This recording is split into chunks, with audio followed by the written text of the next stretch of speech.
पूर्व प्रधानमंत्री मनमोहन सिंह के निधन की खबर मिलते ही श्रद्धांजलि देने वालों का तांता लग गया। सबसे पहले श्रद्धांजलि देने वालों में वरिष्ठ कांग्रेस नेता शामिल थे, जिनमें से कई कर्नाटक के बेलगावी में कांग्रेस कार्यसमिति के विशेष सत्र में शामिल हुए थे। पार्टी ने अपने सभी तय कार्यक्रम रद्द कर दिए और वरिष्ठ नेता दिल्ली पहुंच गए। मल्लिकार्जुन खड़गे जी, Rahul ji and ACC General Secretary Organization Venugopal, three of them just got to Delhi immediately on a special aircraft, and we are trying to arrange for all other MPs also, because all the senior leaders are here. Almost more than 500 leaders across the nation have come here. Congress सांसद शशि थरूर ने कहा कि मनमोहन सिंह का निधन दुखद घटना है। It's a very tragic development. All of us are in mourning. He was a great Prime Minister who served the nation as Prime Minister, Finance Minister. He was somebody who was a visionary who did a great deal for the country.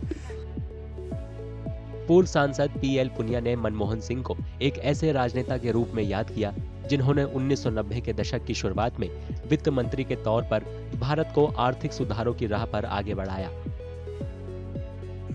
Doctor Manmohan Singh ji को बहुत नजदीक से मैंने देखा है। बहुत ही सहृदय व्यक्ति थे और हमेशा एक साधारण बात से करते करते भी बहुत ऊंचाइयों तक की बात वो कहते थे, कहे जाते थे। देश को जो आर्थिक संकट जो 90s का था उससे उबारने का काम है, वित्त मंत्री की हैसियत से उतारने का काम उन्होंने किया। और मैं समझता हूं कि उन जैसे व्यक्ति की काबिलियत वाला व्यक्ति ही इस काम को कर सकता था। उत्तराखंड के पूर्व मुख्यमंत्री हरीश रावत ने मनमोहन सिंह को मजबूत इरादों वाले व्यक्ति के रूप में याद किया। डॉक्टर मनमोहन सिंह जी के निधन के समाचार ने मेरे मन के अंदर बड़ी भारी उथल-पुथल पैदा कर दी। भारत ने और भारत माँ ने अपने योग्यतम पुत्र को खो दिया है, महान राष्ट्रभक्त को खो दिया है। ऐसे व्यक्ति को खो दिया है जो अपनी सादगी मगर सादगी के साथ निर्णय लेने की दृढ़ता के लिए हमेशा याद किए जाएंगे। छत्तीसगढ़ के पूर्व मुख्यमंत्री भूपेश बघेल ने मनमोहन सिंह द्वारा पहले वित्त मंत्री और फिर प्रधानमंत्री के रूप में की गई ऐतिहासिक पहलों को याद किया।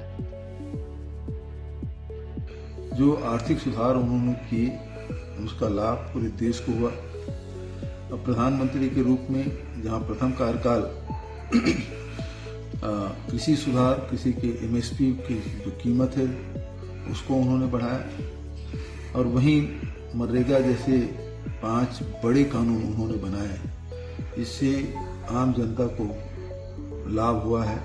और मनरेगा जैसे क्रांतिकारी कदम के कारण से 14 करोड़ गरीब लोग गरीबी रेखा से बाहर आए।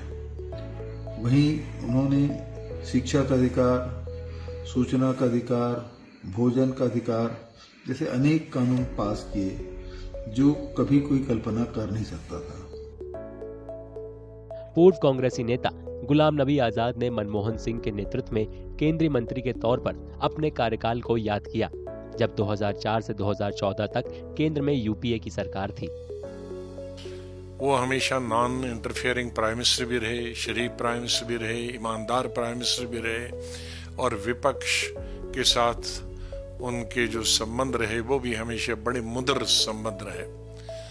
मुझे उनके साथ कुलीग रहने का मौका भी 5 साल मिला जब हम दोनों मंत्री थे 91 से 96 तक, और मुझे उनके अंडर मिनिस्टर काम करने का मौका भी मिला 2004-2005 में जब वो प्रधानमंत्री थे, और उसके बाद 2009 से लेकर 2014 तक स्वास्थ्य मंत्री के रूप में मैंने उनके अंडर काम किया।